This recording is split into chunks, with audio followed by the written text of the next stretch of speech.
الصبح بدا من طالعتی.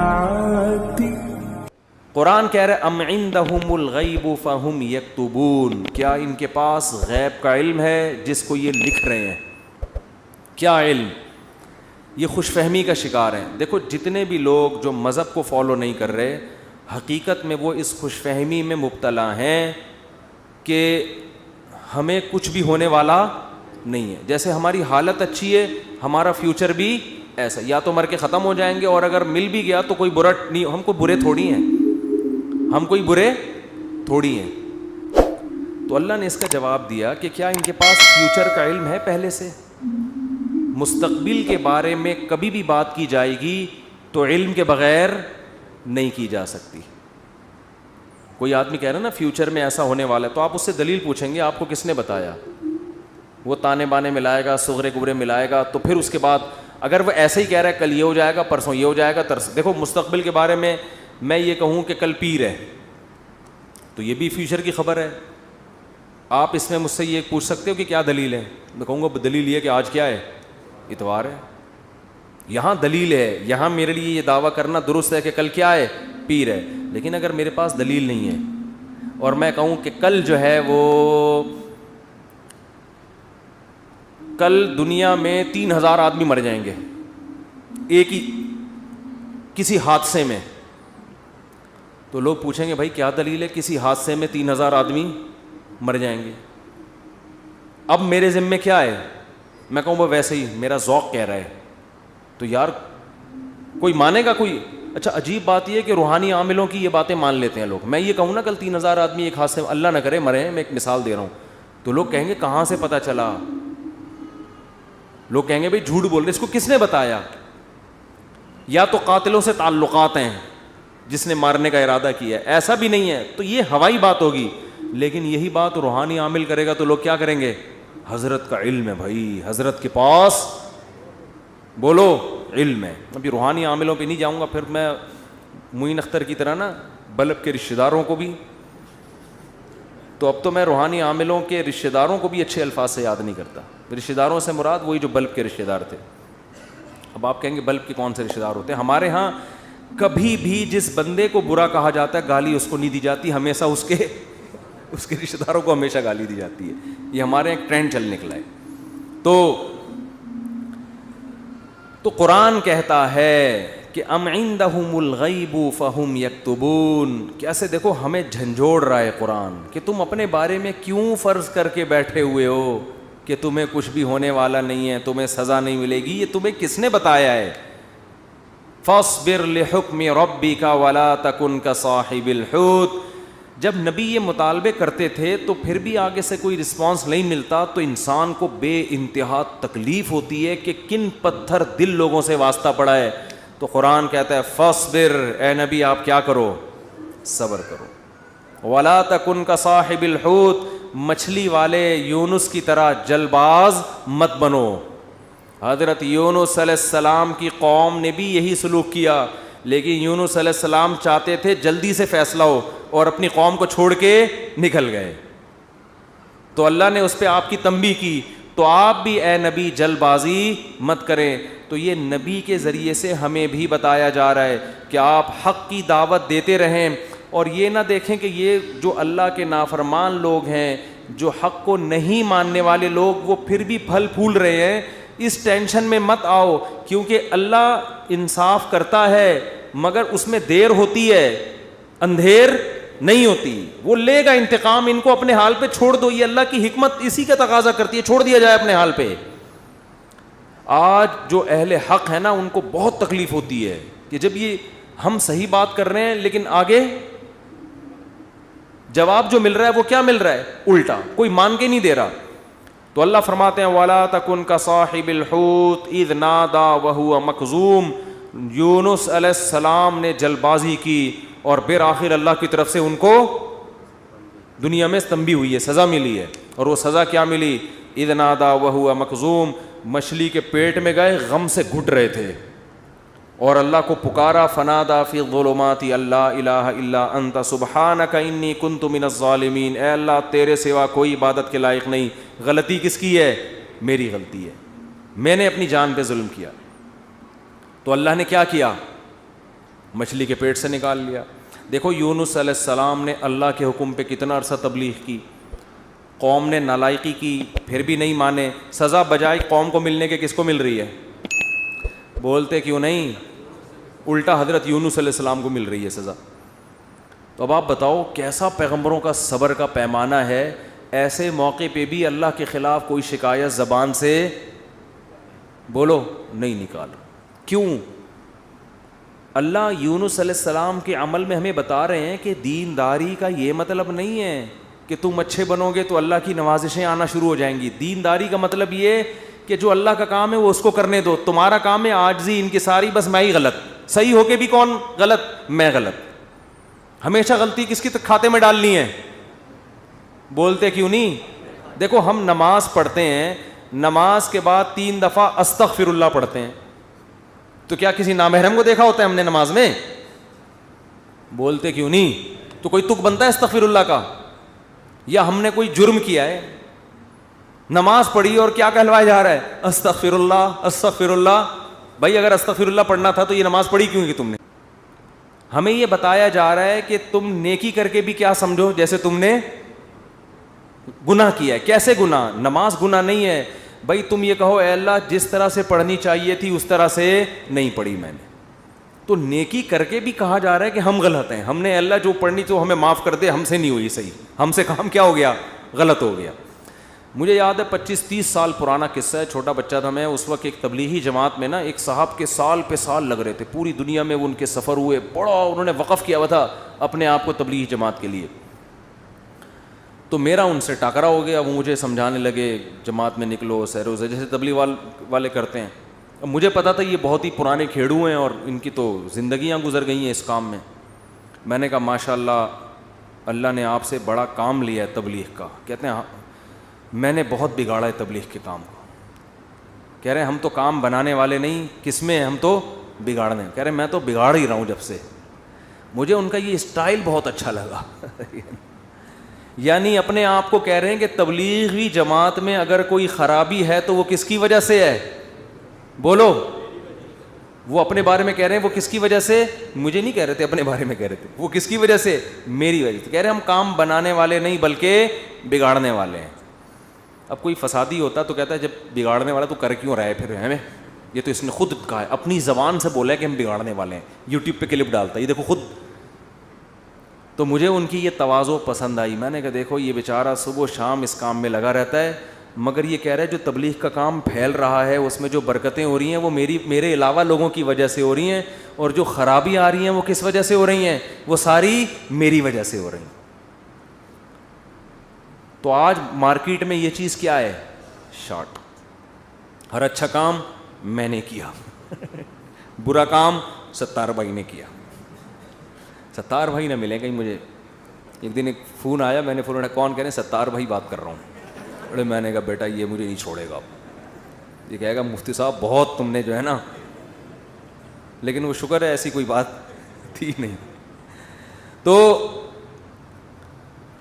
جنات کا دیکھ لو، قرآن مجید میں آتا ہے کہ جب نبی صلی اللہ علیہ وسلم نے تبلیغ کا کام شروع کیا نا تو جنات بھی کی ایک جماعت نے نبی کے قرآن کی تلاوت سنی اور جا کے اپنی قوم کو انہوں نے تبلیغ کرنا شروع کی۔ تو تبلیغ کا انداز دیکھو جنات کا، کیونکہ ہدایت مل گئی تھی ان کو، مسلمان ہو گئے تھے، تو تبلیغ کیسے کر رہے ہیں کہ بھئی دیکھو دنیا میں کوئی بڑا کام ہوا ہے، ہمارا آسمانوں پہ داخلہ بند ہو گیا، انا لا ندری، ہمیں نہیں پتا، اشر ارید بمن فی الارض، کہ جو اللہ نے محمد صلی اللہ علیہ وسلم کو دنیا میں بھیجا اور شیاطین کا اوپر جانے کا سیٹ اپ بند کر دیا، ہمیں نہیں پتا کہ زمین والوں کے ساتھ شر کا ارادہ، کیونکہ بعض دفعہ اللہ پیغمبروں کو بھیجتے ہیں حجت تمام کرنے کے لیے تاکہ حجت تمام ہو اور پوری قوم کو تباہ کر دیں، تو شر بھی ہوتا ہے نا اس میں۔ کہہ رہے ہیں انا لا ندری، ہمیں نہیں پتا، اشر ارید بمن فی الارض، کہ جو لوگ زمین میں رہتے ہیں ان کے ساتھ برائی کا ارادہ کیا گیا ہے، ام اراد بہم ربہم رشدا، یا ان کے رب نے ان کے ساتھ بھلائی کا ارادہ کیا ہے. اسٹائل نہیں سمجھ میں آیا میرا خیال ہے. دیکھو جملہ یہ ہونا چاہیے تھا کہ ہمیں نہیں پتا یہ جو کچھ ہو رہا ہے, ہمیں نہیں پتا کہ رب نے ان کے ساتھ برا چاہا ہے یا اچھا چاہا ہے. اصل میں تو یہ ہونا چاہیے نا. لیکن جنات کیا کہہ رہے ہیں؟ آج کل تو انسان اتنے سمجھدار نہیں ہے جتنے اس زمانے کے جنات سمجھدار تھے یار. جنات یہ نہیں کہہ رہے کہ ہمیں نہیں پتا کہ اللہ نے انسانوں کے ساتھ برائی کا ارادہ کیا ہے یا اچھائی کا. یا تو یہ کہنا چاہیے تھا, یا جنات کو بالکل اس کے الٹ کہنا چاہیے تھا کہ ہمیں نہیں پتا کہ زمین والوں کے ساتھ برائی کا ارادہ کیا گیا ہے. کر کون رہا ہے یہ نام نہیں لے رہے, ہم ہائی لائٹ نہیں کر رہے. انسانوں کے ساتھ برائی کا ارادہ کیا گیا ہے یا اچھائی کا ارادہ کیا گیا. دونوں پیسو وائس ہوتے ہیں. ایکٹیو پیسے کا فرق تو پتا ہوگا نا. بھائی اس نے مارا ہے, وہ مارا گیا ہے. جب ہم کہتے ہیں ہی از کلڈ, وہ مارا گیا ہے, تو مارنے والے کو ہم شو نہیں کر رہے ہوتے. فاعل کا نہیں پتا ہوتا, سبجیکٹ کا نہیں پتا ہوتا کہ مارنے والا ہے کون. سمجھ میں نہیں آ رہی. تو قرآن کہہ رہا ہے, ہونا یہ چاہیے تھا کہ جنات یا تو شر اور خیر کا ارادہ کرنے والے کا نام نہ بتاتے کہ کون ارادہ کر رہا ہے, بلکہ دونوں کو پیسو وائس میں لاتے کہ ہمیں نہیں پتا کہ زمین والوں کے ساتھ برائی کا ارادہ کیا گیا یا اچھائی کا ارادہ کیا گیا. یا تو یوں کہتے, اور اگر سبجیکٹ کا ذکر کرتے تو یوں کہتے ہمیں نہیں پتا کہ رب نے زمین والوں کے ساتھ برائی کا ارادہ کیا ہے یا اچھائی کا ارادہ کیا ہے. لیکن جنات اتنے ہوشیار, جب اچھائی کا تذکرہ آیا تو رب کا تذکرہ کیا, برائی کا آیا تو سبجیکٹ کو کیا کر دیا, حذف. تو کیا کہہ رہے ہیں, انا لا ندری, ساڈی عقل وچ یہ بات نہیں آندی, سانو نہیں پتا کہ اشر ارید بمن فی الارض, پیسو وائس, کہ زمین والوں کے ساتھ برائی کا ارادہ کیا گیا ہے. کون کر رہا ہے یہ نہیں بتائیں گے. یہ میں نہیں بتاؤں گا, یہ نہیں بتاؤں گا میں. حالانکہ وہ بھی کون کر رہا ہے, اللہ ہی کر رہا ہے نا, لیکن اللہ کا نام نہیں لے رہے. ہمیں نہیں پتا کہ زمین والوں کے ساتھ برائی کا ارادہ کیا گیا ہے یا اللہ نے اچھائی کا ارادہ کیا ہے.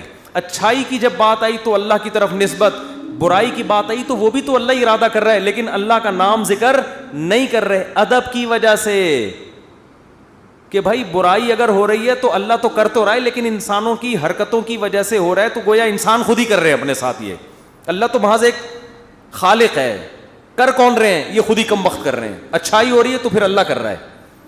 یہ تمیز ہمیں کس سے سیکھنی چاہیے, جنات سے. کوشش نہ کریں کسی جن ون کو بھلا کے تمیز کے چکر میں, ایسا نہ ہو کہ مارکیٹ سے بالکل شارٹ ہو جائیں. تو اس سے ہمیں یہ پتہ چلا کہ اسلام میں بڑے کا احترام ہے. بعض چیزیں حقیقت پر مبنی ہوتی ہیں مگر اس کو زبان سے ادا نہیں کیا جاتا. تو جیسے اللہ کی تعظیم ہے ایسے ہی بڑوں کی بھی تعظیم ہے. حدیث میں آتا ہے, آپ صلی اللہ علیہ وسلم نے فرمایا, جو ہمارے بڑوں کی تعظیم نہیں کرتا وہ ہم میں سے نہیں ہے. تو جب کوئی برائی کی نسبت کسی بڑے کی طرف کی جائے تو ابا کا نام لے کے نہ بتایا کرو یہ سب کچھ ابا نے کیا ہے. بولو بھائی یہ ہمارے گھر میں ہوا ہے, ٹھیک ہے نا, یہ ہمارے گھر میں. بولتے کیوں نہیں؟ مثال کے طور پر اس دن ابا ایسے پھل لے کر آئے جس کی وجہ سے بچوں کو ڈائریا ہو گیا. اتفاق سے اس دن ابا سڑے ہوئے پھل لے آئے سستے کے چکر میں. ابا ایسے کام کرتے رہتے ہیں مارکیٹ میں. اب بچے لیٹے ہوئے ہیں تو اب بیگم کو چاہیے یہ نہ کہے کہ انہوں نے ڈائریا پھیلایا ہے, بلکہ کہے ہمارے گھر میں ڈائریا پھیل گیا ہے. ٹھیک ہے نا, وہ ابا خود ہی سمجھ جائے گا کس نے کیا یہ کام. پھل کی طرف نسبت کرتے ان پھلوں نے بیمار کیا ہے. نسبت بولو, بچے بھی یہ نہ کہیں ہمارے ابا نے ہمیں بیمار کیا ہے, بلکہ بچے یہ کہیں ان پھلوں نے ہمیں, بلکہ پھل سے ابا سمجھ جائیں گے اصل میں مجھے چھیڑ رہے ہیں, بس ابا ہو گئے بیمار. آج کل ادب تمیز مارکیٹ سے بالکل شارٹ. ایک آدمی کو کرونا ہوا, اس کے بعد اس کی بیوی کو بھی ہو گیا. مجھے بار بار آ کے بتا رہے میری بیوی کہہ رہی آپ کی وجہ سے ہوا ہے مجھے بھی. اب دیکھو اس آدمی کو تو ٹینشن ہوگی نا یار, وہ ہو گیا اللہ کی طرف سے ہو گیا, نہیں پہلے آپ کو ہوا تھا تو آپ کی وجہ سے کس کو ہوا ہے, مجھے. اسی طرح شوہر بھی بیوی پہ بلی ڈال سکتا ہے, تمہیں ہوا تھا تمہاری وجہ سے. مجھے ہوا ہے. بھائی کس کی وجہ سے ہوا ہے؟ بس اللہ کی قدرت ہے, ہو گیا. چھوڑو وہ کون گلے ملا تھا آپ سے, کس نے آپ کی طرف منہ کر کے چھینکا تھا. ہم ایسے بہت سے لوگوں کو جانتے ہیں جو ٹی بی کے مریضوں کے ساتھ چپک کے انہوں نے زندگی گزاری, خدمت کی, مگر ان کو ٹی بی نہیں ہوئی, اور 2 گھر چھوڑ کے جو بندہ بیٹھا ہوا تھا اس کو ہو گیا. تو آج کل نا یہ تمیز مارکیٹ سے شارٹ ہو رہی ہے. بڑے چھوٹے کا ادب کیا ہو رہا ہے؟ ختم, فوراً بلی ڈال دیتے ہیں اس نے کیا یہ. تو اگر کیا بھی ہو بھائی نسبت مت کرو, تقدیر کا حصہ, بھائی ہو گیا ہمارے ساتھ. قرآن دیکھو ابراہیم علیہ السلام کیا کہتے ہیں, وَإِذَا مَرِضْتُ فَهُوَ يَشْفِينِ. کیا خاندانی کلام ہے یار. حضرت ابراہیم کہہ رہے ہیں جب میں بیمار ہوتا ہوں اللہ مجھے شفا دیتا ہے. حالانکہ بیمار کون کرتا ہے؟ وہ بھی تو اللہ ہی کر رہا ہے نا. تو کہنا تو یہ چاہیے تھا کہ اللہ ہی بیمار کر کے اللہ ہی مجھے ٹھیک کر دیتا ہے. تو سوال پھر اس میں اللہ کی تعریف کی کیا ضرورت ہے؟ بیمار بھی تو اسی نے کیا تھا. لیکن اللہ کی حمد و ثنا کر رہے ہیں, بیمار تو میں ہو جاتا ہوں, شفا کون دیتا ہے؟ اللہ. تو یہ ادب تمیز سکھایا جا رہا ہے کہ انسان کے بچے بن کے زندگی گزارو, بڑے چھوٹے کا ادب کرو. القابات بھی بڑے چھوٹے کے لیے الگ الگ ہونے چاہیے. تو خیر قرآن کیا کہتا ہے؟ اے نبی فاصبر, آپ نے کیا کرنا ہے؟ صبر کرنا ہے. تو ہمیں بھی ترغیب دی جا رہی ہے کہ ہم یہ نہ سمجھیں کہ ادھر ہم دعوت دیں گے ادھر فوراً لوگ ہماری دعوت پر لبیک کہیں گے. جس کو جو بات سمجھائیں گے 2 منٹ میں اس کی سمجھ میں وہ بات آ جائے گی اور وہ بالکل ہمارے نظریات کے مطابق ہو جائے گا, اور اس طرح ہم ہنسی خوشی زندگی گزاریں گے. لوگ یہی کہتے ہیں, پھٹے اسی پہ ہوتے ہیں نا. باپ کہہ رہا ہو یار میں بیٹے کو سمجھا رہا ہوں, کم بخت کی سمجھ میں ہی نہیں آ رہا. بیٹا کہتے ہیں ہم ابا کو سمجھاتے ہیں, ابا کی سمجھ میں نہیں آ رہا. شوہر بیوی کو سمجھا رہا ہے, اس کی کھوپڑی میں نہیں آ رہا. بیوی شوہر کو سمجھا رہی ہے, اس کی کھوپڑی میں نہیں. اپوزیشن حکومت کو سمجھا رہی ہے, حکومت کی سمجھ میں نہیں آ رہا. حکومت اپوزیشن کو سمجھا رہی ہے, اپوزیشن کی سمجھ میں نہیں آ رہا. تو اگر دنیا میں جو بات سمجھائی جائے, میں کب سے کیا کیا سمجھا رہا ہوں, سمجھ میں آ رہا ہے؟ کب سے کیا کیا سمجھا رہا ہوں, سمجھ میں نہیں آ رہا. تو اگر ایسا ہی دنیا میں نظام ہو جائے کہ ادھر سمجھایا ادھر سمجھ میں آ گیا, تو سب ہنسی خوشی زندگی گزارنا شروع ہو جائیں گے. وہ ایک شاعر ہے ہندوستان کا, ان کا نام ذہن سے نکل گیا, تراز کر کے آتا ہے, پتہ نہیں ایچ ایم تراز ہے, کچھ ایم تراز کر کے آتا ہے, بڑے زبردست شاعر ہیں. میں نے جب ان کی ایک دفعہ شاعری سنی نا تو مجھے بڑا, اس لیے نہیں کہ مجھے نہیں پتہ کیسے آدمی ہیں, اچھے ہی ہوں گے, لیکن مجھے اردو سے لگاؤ ہے, محبت ہے. تو ہندوستان کے شاعروں میں بڑی زبردست شاعری ہے اردو کی نا. تو میں نے جب اس بندے کی شاعری سنی, میں نے کہا یار یہ 2014 کی بات ہے. میں نے کہا اس بندے سے ملاقات کا دل چاہتا ہے, اس نے اردو پہ بڑی محنت کی ہے. تو اللہ کی قدرت, یہ جو عمرہ ہے نا, عمرہ یہ مسلمانوں کے لیے بہت بڑا ایک ذریعہ ہے آپس میں کمیونیکیشن کے لیے. یہ میں نے انگریزوں کی کتاب میں یہ بات پڑھی ہے, گوروں نے لکھا ہے کہ مسلمان سائنسدان جو بہت بڑے بڑے حکیم بنے نا, جنہوں نے جڑی بوٹیوں پہ ریسرچ کی, اس کی ایک بہت بڑی وجہ مسلمانوں کا حج ہے. کیونکہ حج کرنے کے لیے کہاں کہاں سے, ساؤتھ افریقہ سے اور کہاں کہاں سے دنیا سے لوگ آتے تھے. وہ پیدل جنگلوں سے گزرتے اور اس میں جڑی بوٹیوں پہ تحقیق کرتے تھے. آپ ذرا حکیموں کی, پرانے حکیموں کی کتابیں پڑھیں نا, ایسے ایسے جڑی بوٹیوں کے خواص لکھے ہیں. آدمی کہتے ہیں انہوں نے ان کو یہ پتہ کہاں سے چلی. تو وہی حج اور عمرے سے جو مسلمانوں کے سفر ہوئے ہیں, پھر مختلف ملکوں کے لوگ آ کے عمرے میں ایک دوسرے سے ملتے ہیں, ایک دوسرے کی تہذیبیں سیکھتے ہیں, سکھاتے ہیں. یہ مسلمانوں کے لیے یہ بہت بڑا ایک ذریعہ بنا ہے. یہ بیت اللہ جو ہے نا, یہ مسلمانوں کو آپس میں کنیکٹ کرنے کا صدیوں سے ایک بہت بڑا ذریعہ ہے. یہاں کے ترکی, پاکستانی, انڈونیشیا سب آ کے کیا ہوتے تھے, مل جاتے ہیں. تو میری خواہش تھی, میں نے کہا یار کبھی ان سے سلام دعا ہو جائے تو اچھا ہے, خوشی ہوگی. تو وہ میں نے ویسے ہی, انڈیا کے کچھ لڑکے بیٹھے ہوئے تھے, بیت اللہ میں عمرہ کیا ہم نے. میں نے کہا یار وہ ایک شاعر ہے, انہوں نے کہا اتفاق سے عمرہ کرنے آیا ہوا ہے. میں نے کہا میری ملاقات کرا دو. تو مجھے نہیں پتا تھا وہ مجھے جانتے ہیں. تو جب ملاقات ہوئی, انہوں نے کہا میں تو آپ سے خود بہت دنوں سے ملنے کا مشتاق, آپ کے بیان سنے بڑا مزہ آتا ہے. اس وقت میرے آڈیو بیان ہوتے تھے. تو بات کیا کر رہا تھا میں, تو ان کا ایک شعر تھا, شعر ہی بھول گیا. شعر کا ایک جملہ مجھے یاد ہے, کیونکہ ہم ہر چیز آدھی یاد کرتے ہیں نا. وہ ابتدائی عشق میں دل ہوا یوں خراب آدھا والا شعر کی وجہ سے. تو اس نے کہیں اپنی محبوبہ کا, شاعر نے تذکرہ کیا ہوگا کہ وہ کہیں چلی گئی, یوں ہو گیا, ٹینشن میں آ گیا. تو اس نے لکھا یہ انہونی نہیں ہوتی تو پھر ہونے کو کیا ہوتا, یہ انہونی نہیں ہوتی تو پھر ہونے کو. یعنی دنیا میں کچھ عجیب سے کام ہوتے ہیں تو پھر ہوتا ہے نا کچھ, تو آدمی انجوائے کرتا ہے کچھ ہوا ہے.